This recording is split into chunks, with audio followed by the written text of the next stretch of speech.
Next would be the strategic direction of DoD IT and information security. First, i-discuss muna natin what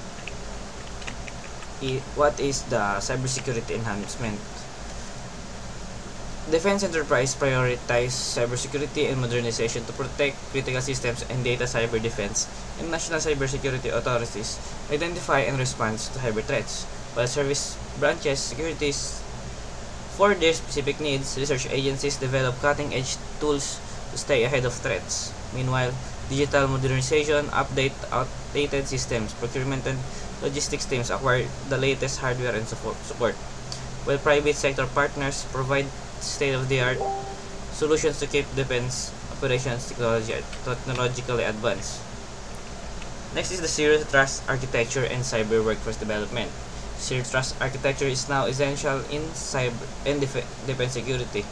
Cyber branch IT divisions enforce this principle to secure access and prevent breaches, with joint operational commands coordinating its implementation across the branches. Innovation agencies enhance this framework with new strategies and tools. Equally critical is workforce development. Training programs build a skilled cyber workforce, ensuring personnel stay ahead of emerging threats. Service branches focus on upskilling their teams, while intelligence agencies contribute through specialized training in cyber intelligence. Next is the Joint Information Environment, or the JIE. The Joint Information Environment ensures seamless communication and data exchange. Defense communication networks develop this unified IT framework, while joint operational commands oversee its integration for multi-branch mission. International alliances contribute by sharing systems and best practices. Partnerships are key to advancing cybersecurity.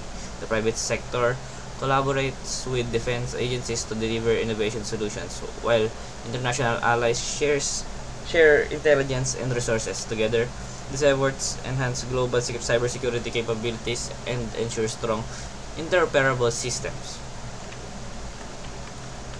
Finally, we have the resiliency and continuity.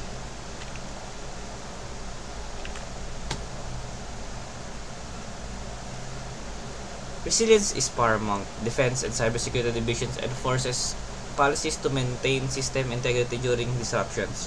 Communication during backup systems keep lines open, while joint operational commands and cyber defense teams coordinate rapid response to incidents. By combining robust cybersecurity modernization, collaboration, and resilience, defense enterprises building a secure, adaptive framework ready to tackle any challenge.